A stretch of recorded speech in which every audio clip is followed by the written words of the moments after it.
السلام علیکم سامعین، نالی فیکٹری میں خوش آمدید۔ امید کرتا ہوں سب لوگ خیریت سے ہوں گے۔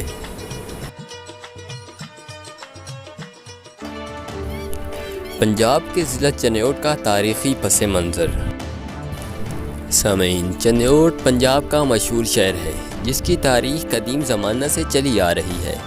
اس کا نام چنیوٹ کیوں پڑا، اس بارے میں مختلف روایات ملتی ہیں۔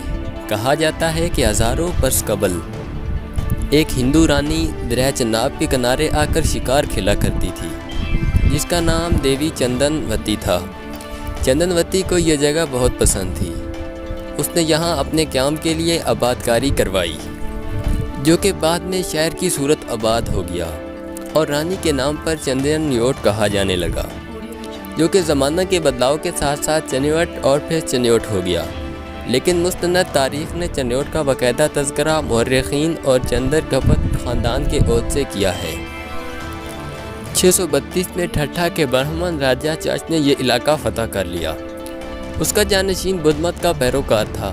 راجہ دہر اسی کا بیٹا تھا جو دبیل کا حکمران تھا، جسے محمد بن قاسم نے شکست دے کر اس کی حکومت کو ختم کر دیا اور اس کے 5 صوبوں میں اپنی گورنری قائم کی۔ ان 5 صوبوں میں یہ چنیوٹ بھی شامل تھا۔ ایک روایت کے مطابق سکندر اعظم یونانی بھی اسی شہر سے گزرا اور قلعہ ریختہ موجود تھا جس کا غیر مسلم مورخین نے قلعہ چین اوٹ کے نام سے تذکرہ کیا ہے۔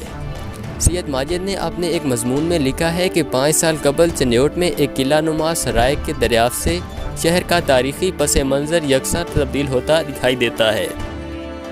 نئے دریافت شدہ اس سرائے کے بارے میں خیال کیا جاتا ہے کہ 326 قبل مسیح چندر کپت موریہ کی رانی نے ہندو شاہی دور میں تعمیر کروائی تھی۔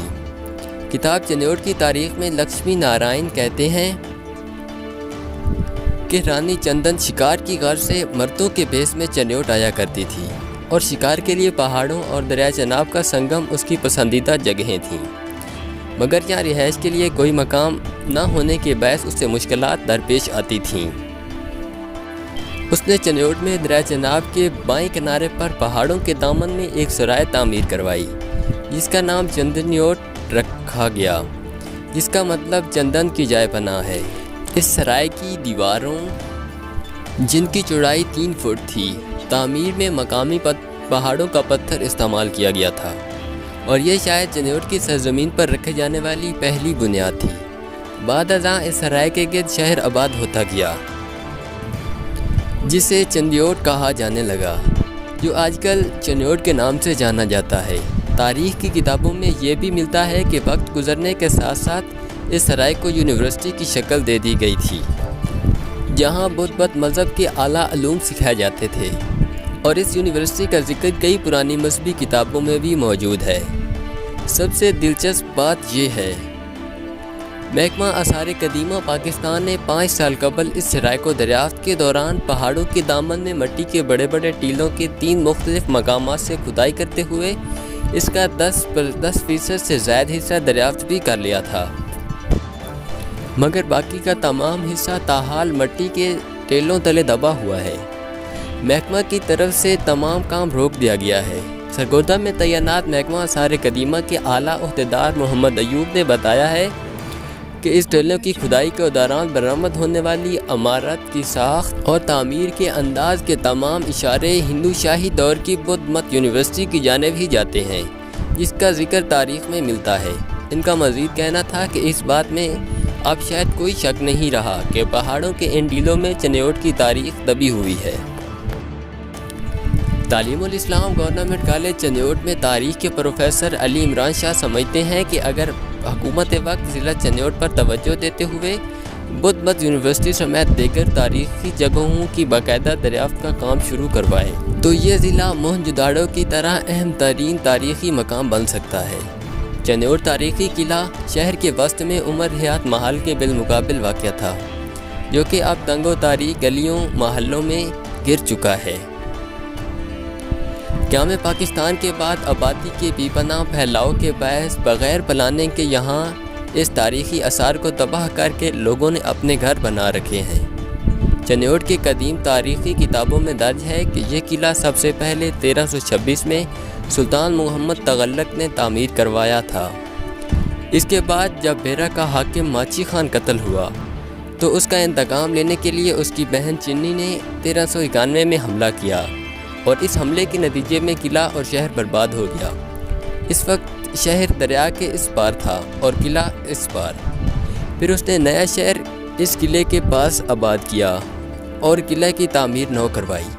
پھر مغل حکومت میں شہنشاہ اکبر نے اس قلعے پر خاص توجہ نہ دی لیکن مرمت کروا دی۔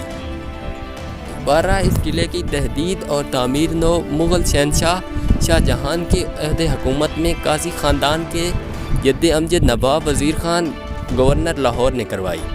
مختلف حکمرانوں کے ادوار میں اس قلعے کی شدید چوٹیں کھائیں جس کی وجہ سے یہ خستہ حال ہو گیا۔ برطانوی حکومت کے دوران اس قلعے کا استعمال ختم ہو گیا۔ جگہ جگہ سے ان کی عمارات گرنے لگیں جن کو لوگوں نے گرا کر ہموار کر کے اپنے مکانات تعمیر کر لیے۔ اب چنیوٹ کے اس قدیم قلعے کے آثار چند ٹوٹی ہوئی دیواریں اور چند ایک پرانے مکانات کی صورت میں باقی ہیں۔ چنیوٹ شہر سے نامی گرامی لوگوں نے جنم لیا۔ شاہ جہان کے زمانے میں لاہور کی گورنری پر فیض ہونے والے نواب وزیر خان کا تعلق بھی چنیوٹ سے تھا۔ نواب وزیر خان حکمت کی تعلیم مکمل کرنے کے بعد لاہور روانہ ہوئے۔ اندرون دلی دروازہ ان کی تاریخی مسجد وزیر خان اب بھی شان و شوکت کے ساتھ واقع ہے۔ نواب وزیر خان چنیوٹ میں پیدا ہوئے۔ ان کے والد کا گھر شہر کے قدیم قلعہ ریختی کے قریب واقع تھا، جہاں بعد ازاں نواب وزیر خان نے شاہ جہان کی گورنری کے دور میں اپنے آبائی شہر سے اپنی حویلی تعمیر کروائی تھی۔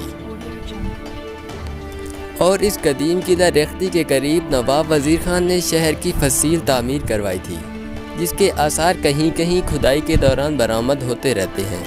قلعہ ریختی کے موجودہ آثار نواب وزیر خان کی تعمیر کردہ فصیل شہر سے الگ ہیں، جو کہ اب وقت کے ساتھ ساتھ معدوم ہو چکے ہیں۔